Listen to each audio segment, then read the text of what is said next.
مہمان کی آمد سے قبل اس کے ٹھہرنے، لیٹنے، بیٹھنے اور چہل قدمی کے انتظامات کرنا، اسے خوش آمدید، خیر مقدم، ویلکم کہنا یا اس کے آنے کا انتظار کرنا، بار بار اس کا رستہ دیکھنا، اس کو لینے کے لیے آگے بڑھنا، یہ تمام امور استقبال کے ضمن میں آتے ہیں۔ اسلام نے ہمیں ماہ رمضان کے استقبال کے لیے مختلف انداز میں ترغیبات اور تعلیمات سے نوازا ہے تاکہ اتنے عظیم مہمان کی آمد سے مسلمان بے خبر اور لا علم نہ ہو۔ کہیں ایسا نہ ہو کہ وہ مہمان معظم ان کے پاس آ جائے اور وہ عدم دلچسپی کا شکار ہو جائے، اور یہ مہمان نوازی کے ادب کے سخت خلاف ہے۔ اس لیے اسلام نے حکم دیا ہے کہ اس کے استقبال ماہ رمضان کے لیے ہر اعتبار سے خود کو تیار کیا جائے۔ احادیث مبارکہ میں 15 شعبان کے بعد اور خصوصاً ماہ رمضان سے کچھ دن پہلے روزہ رکھنے سے منع کیا گیا ہے۔ اس پر چند احادیث سماعت فرمائے۔ حضرت سیدنا ابو ہریرہ رضی اللہ تعالیٰ عنہ سے روایت ہے کہ نبی کریم صلی اللہ علیہ وسلم نے فرمایا کہ جب شعبان کا نصف حصہ گزر جائے تو پھر روزہ نہ رکھو۔ ایک اور جگہ پر آقا کریم نے فرمایا کہ تم میں سے کوئی بھی رمضان سے ایک دن پہلے یا 2 دن پہلے ہرگز روزہ نہ رکھے۔ ایک اور مقام پر آقا کریم کا ارشاد ہے کہ ماہ رمضان اور ماہ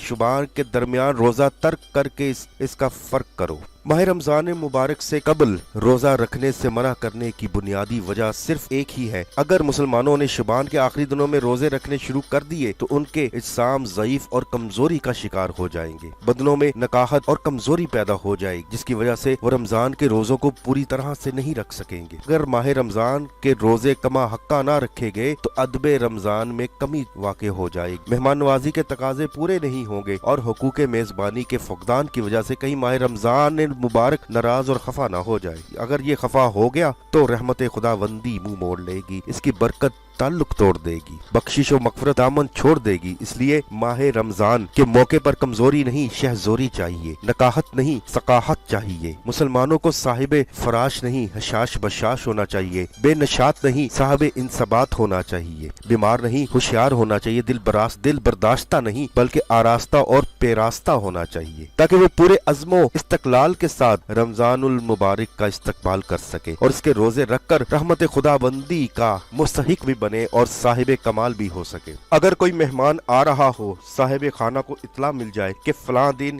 یا فلاں روز یا فلاں وقت وہ یہاں قدم رنجا فرمائے گا تو قدردان میزبان قبل از وقت ہی اس کا راستہ دیکھے گا، راہ میں کھڑا ہو جائے گا، آنکھیں فرش راہ کرے گا، کیونکہ اسلام اعلیٰ اقتدار و اخلاق کا حامل ہے۔ اس نے مسلمانوں کو یہ ترغیب دی ہے کہ خدا کے عظیم مہمان رمضان کی آمد شعبان کی 29ویں یا 30ویں شب کو ہوگی، تم اس کا انتظار بھی کرو اور اس کی راہ بھی دیکھو، یعنی سر شام اپنی نگاہ مطلع پر گاڑ دو، چہرے آسمان کی طرف کر کے اس کے قاصد چاند کو دیکھو کہ وہ نکلا ہے کہ نہیں۔ اگر وہ طلوع ہو جائے تو سمجھ لینا کہ وہ مہمان گرامی تشریف لا چکا ہے، کیونکہ اس کی آمد چاند کی رونمائی کے ساتھ ہی ہو جاتی ہے۔ آقا کریم نے فرمایا کہ مسلمانوں روزہ بعد میں رکھنا، پہلے چاند دیکھ لو۔ ایک اور جگہ ارشاد گرامی ہے کہ یعنی رمضان المبارک کا چاند دیکھ کر روزہ رکھو۔ حضرت ابو ہریرہ رضی اللہ تعالیٰ عنہ اپنے آقا کا ارشاد یوں بھی سناتے ہیں کہ اللہ کے رسول صلی اللہ علیہ وآلہ وسلم نے حکم فرمایا ہے کہ رمضان کے روزوں کا استقبال کرنے کے لیے ماہ شعبان کے چاند کی راتوں کو شمار کرتے رہو، تاکہ کہیں ایسا نہ ہو کہ وہ مبارک مہمان سایہ فگن ہو جائے اور تم لا علمی کا شکار رہو اور اس کے استقبال میں کمی آ جائے۔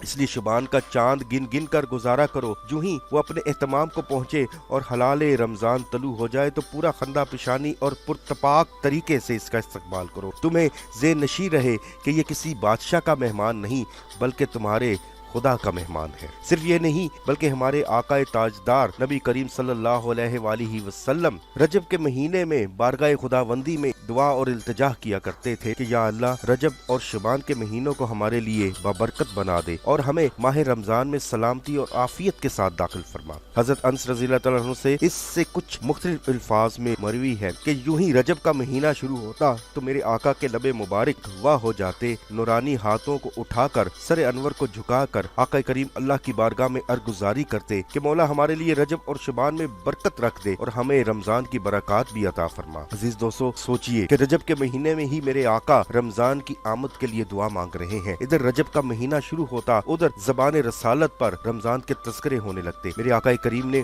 امت پر رحمت اور شفقت کی انتہا فرما دی۔ آپ نے یہ دعا فرما کر امت کو متنبہ کیا کہ دیکھو رمضان کس قدر عظمت والا، برکت والا، رحمت والا، عزت والا اور